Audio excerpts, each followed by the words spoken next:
I began seeing patients after about a week, and I was wearing myself out. I mean, I truly was wearing myself out. We did a medical clinic in the morning where I'd treat their worms and all of their ailments, and you know, best I could with the information and the materials I had. And then in the afternoon, starting after lunch, I'd take out teeth until the sun went down or my arm wore out. And some days it was one and some days it was the other because the lines never got shorter.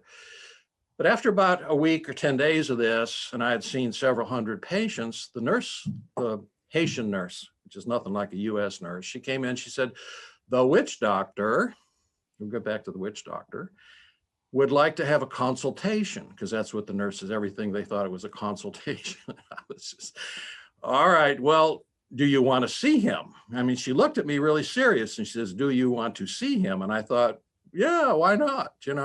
Why not see the witch doctor?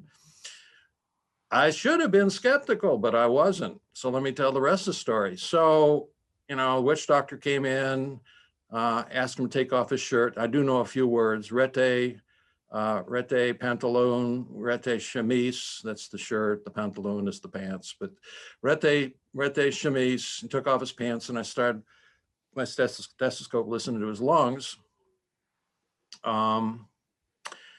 And in about 30 seconds, he did this strange movement. And I remember it specifically because it was so strange. I was just listening to his back.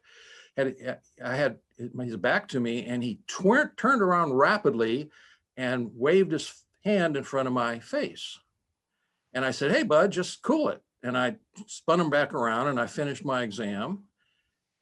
And I didn't think anything more of it.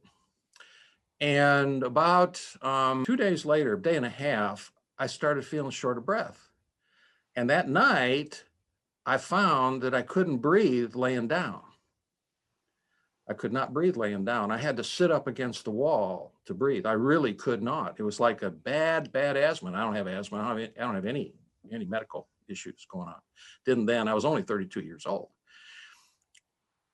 And I didn't think anything of it. In fact, the basic on this story is I did not realize it was a couple years, because that was really impressive. I was the smartest guy within 75 miles, maybe the smartest guy on that end of the island, I don't know, but I was the smartest guy and I didn't know what was going on. And I literally could not breathe. Every time I laid down horizontal, I literally couldn't breathe. I had to sit up, and I was hoping it wouldn't get worse. So I sat up for that night